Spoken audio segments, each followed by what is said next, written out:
The Oregon Humane Society is stepping in to help the Jackson County Animal Shelter after an NBC5 News investigation that brought to light troubling accusations about the shelter. Tonight we hear what they intend to do, and we share what we've heard from you, our viewers, about the issue.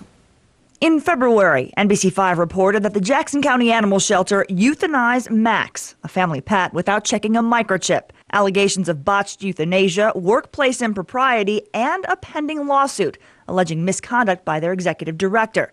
After seeing our report, the Oregon Humane Society offered their assistance. I did see the news story. We had conversations about how we could help Jackson County, and the opportunity came up for me to send a letter and offer our assistance.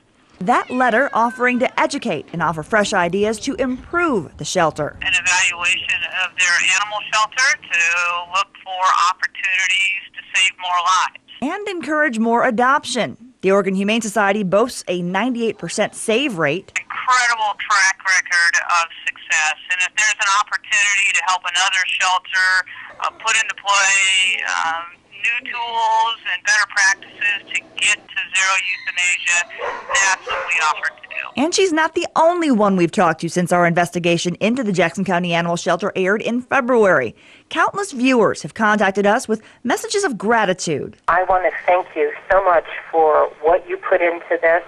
It was so much appreciated. I have had trouble with the animal shelter, with an animal that I brought down that was euthanized, that I know there was nothing wrong. I hope that your program is responsible for getting that place cleaned up. Others sharing their frustration with the status quo. It sends a terrible message that we condone this at taxpayers' expense.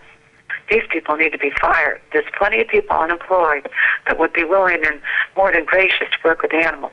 And if they can't treat them with respect, they need to go to jail and find out what it's like to be caged themselves. Some viewers offering tips. Daryl, the volunteer that you interviewed, the county has terminated him as a volunteer since that aired. And here's what many of you had to say online. Robert Casterly from Sanctuary One says, if it wasn't for media coverage, nothing would have changed. A current shelter volunteer says, I've been a member of FOTUS for a while and know a number of volunteers who became unable to continue because of the abuse they were witnessing. From a former worker inside the shelter, these animals subjected to the county workers deserve to be heard, and the horror stories need to be made public. And many viewers urging NBC5 to continue the investigation. I'm 100% behind you.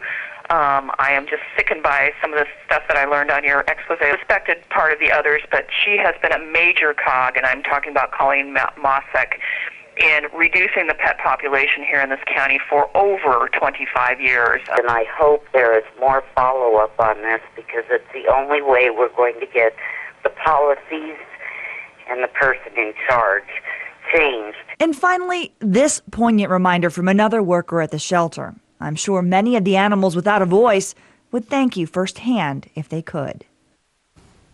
Now, we promise you we are going to stay on this story. On Thursday, we will be talking to County Administrator Danny Jordan about these allegations and bring you his comments.